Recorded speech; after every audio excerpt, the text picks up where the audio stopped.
Kamu belajar ya. Belajar biar pinter. Males-malesan terus, belajar. Pernah nggak teman-teman ngalamin kayak yang di video tadi? Kita udah belajar tapi ngerasa pengetahuan kita belum berkembang. Kita udah belajar biar pintar, tapi nyatanya kita sering gagal.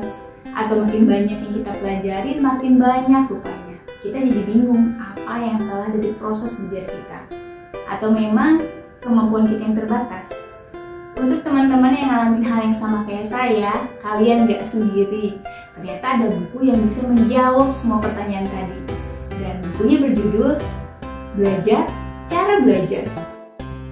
Resensi buku Belajar, Cara Belajar. Di mana kita bisa menemukan buku ini? Yang pertama, di katalog perpustakaan kemenq.go.id.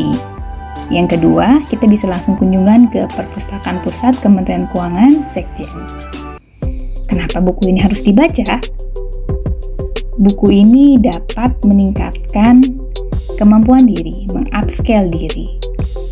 Karena dalam kehidupan kita tidak terlepas dari proses belajar. Bagaimana jika ternyata ada cara yang mampu meningkatkan hasil dari proses belajar kita, sehingga membantu proses tercapainya tujuan. Hal ini akan membantu banyak orang, bukan? Dan terlebih, buku ini tidak hanya memberikan penjelasan dan contoh-contoh, namun membantu kita mempraktekkan langsung apa yang kita pelajari di buku ini dengan lembar latihan yang tersedia di dalamnya.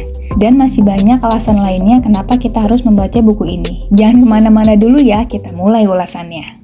Buku Belajar Cara Belajar disusun oleh Syarif Rusyan Fikri, Muhammad Ihsan, dan Aditya Banyuaji. Ketiganya menempuh sarjananya di ITB Bandung dan sama-sama memiliki ketertarikan serta minat pada pengembangan pendidikan di Indonesia. Mereka mendirikan kanal edukasi Hujan Tanda Tanya dan juga aplikasi pendidikan Famify. Identitas buku Belajar, Cara Belajar. Buku ini diterbitkan oleh Kepustakaan Populer Gramedia pada bulan April 2020 dengan tebal halaman 160. Buku ini berisikan rangkuman dari serial YouTube Learning How to Learn yang dibuat oleh kanal Hujan Tanda Tanya. Salah satu tujuannya adalah untuk mengembangkan tujuan dari belajar. Di dalam buku ini kita akan diberitahu caranya belajar cara belajar dalam 5 langkah agar hasil yang diperoleh dari apa yang kita pelajari bisa lebih maksimal dan kita bisa memiliki kemampuan belajar yang efektif. Yuk, sekarang kita bahas setiap langkahnya bagaimana belajar cara belajar. Langkah pertama, cari tahu kenapa kita harus belajar cara belajar. Cara belajar yang kurang tepat bisa membuat kita frustasi dan gampang menyerah. Dengan belajar cara belajar, kita bisa menemukan cara belajar yang cocok dan terbaik untuk kita. Langkah kedua, menentukan tujuan yang diinginkan. Ini kita akan menemukan berbagai pendapat para ahli tentang pentingnya menentukan tujuan. Salah satunya menurut Stephanie Hooker, seorang psikolog. Ia mengatakan bahwa orang yang memiliki tujuan, tingkat stresnya lebih rendah dan gaya hidupnya lebih sehat.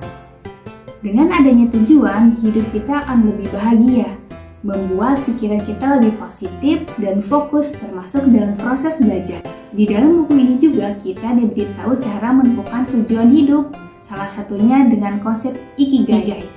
Di bagian ini juga kita diberi contoh dan latihan untuk belajar menemukan Ikigai kita sendiri. Setelah kita menentukan tujuan kita dalam belajar, pada bagian ini kita juga dijelaskan cara-cara agar kita tidak mudah menyerah, menjaga ketabahan diri, bagaimana memotivasi agar kita lebih semangat, dengan memaksimalkan performa otak dan mendorong terbentuknya motivasi dari dalam diri, yaitu motivasi berkualitas tinggi di mana kita bisa mencapai puncak performa dan juga pengalaman terbaik, salah satunya dalam proses belajar. Langkah ketiga, pola pikir. Pada tahap ini kita akan diberi gambaran tentang bagaimana otak kita bereaksi pada informasi. Rasa penasaran dan resonansi gelombang otak bisa membantu kita mencapai kesuksesan. Pola pikir membantu kita mengenali diri sehingga dalam proses belajar kita dapat mengendalikan apa yang ada pada diri kita, dan di saat kita mengalami masalah kita mampu bertahan dan tetap berusaha untuk mencapai apa yang kita inginkan. Sekarang kita masuk ke langkah keempat ya. Sistem belajar. Sistem belajar adalah segala sesuatu yang mendukung kita mencapai tujuan. Pada langkah ini, kita akan diberitahu tentang apa itu gaya belajar, contoh teknik belajar, dan menu belajar. Bagaimana cara memanfaatkan waktu secara maksimal dan peran mentor dalam proses belajar kita. Setelah kita menemukan sistem belajar yang cocok dengan kita, perlu dilakukan evaluasi agar kita tahu cara belajar yang efektif dan menyenangkan untuk kita, sehingga proses belajar yang dilakukan dapat meningkatkan kemampuan dan memotivasi kita untuk terus belajar. Sekarang kita masuk ke langkah kelima, teknik belajar. Pada bagian ini, kita akan mempelajari cara dan teknik belajar berdasarkan para ahli. Seperti cara menghafal efektif dengan membandingkan mode berpikir sadar dan autopilot. Kita juga bisa mempelajari cara memahami dengan teknik Feynman. Kita juga akan belajar cara berkonsentrasi dengan Pomodoro Technique. Tidak hanya itu, kita juga akan belajar cara bagaimana berpikir kritis dan melatihnya. Dan di akhir, kita juga akan diberi langkah-langkah belajar efektif. Akhirnya kita sampai di kesimpulan. Belajar cara belajar dimulai dari kita menentukan tujuan, dilanjutkan dengan memasang pola pikir, membangun sistem, dan diakhiri dengan taktik belajar. Setelah membaca buku ini, kita akan menemukan jawaban mengapa belajar cara belajar itu menjadi penting. Selama ini kita belajar namun terkadang lupa tujuannya. Kita juga tidak memakai cara belajar seperti apa yang cocok dan menyenangkan untuk kita. Padahal tujuan merupakan hal yang sangat penting dalam proses belajar, karena tujuan akan menjadi panduan bagi langkah belajar selanjutnya, seperti pola pikir, sistem, dan teknik belajar yang akan kita gunakan untuk mencapai cita-cita kita. Iya, kalau dilihat dari isi buku Belajar Cara Belajar dengan jumlah halaman sebanyak 160 lembar, buku ini dikemas sangat menarik. Terdapat banyak gambar yang membantu kita untuk memahami lebih mudah isi materi. Kutipan-kutipan para ahli membuat kita lebih mudah mengingat hal-hal penting.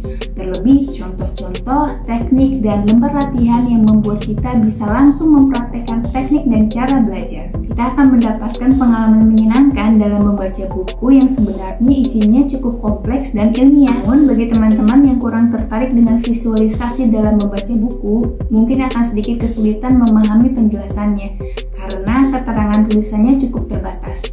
Tapi jangan khawatir, buku ini memang berisi rangkuman materi dari kanal YouTube Learning How to Learn. Jadi wajar kalau isinya dibuat ringkas dan semenarik mungkin dengan visualisasi gambar-gambarnya.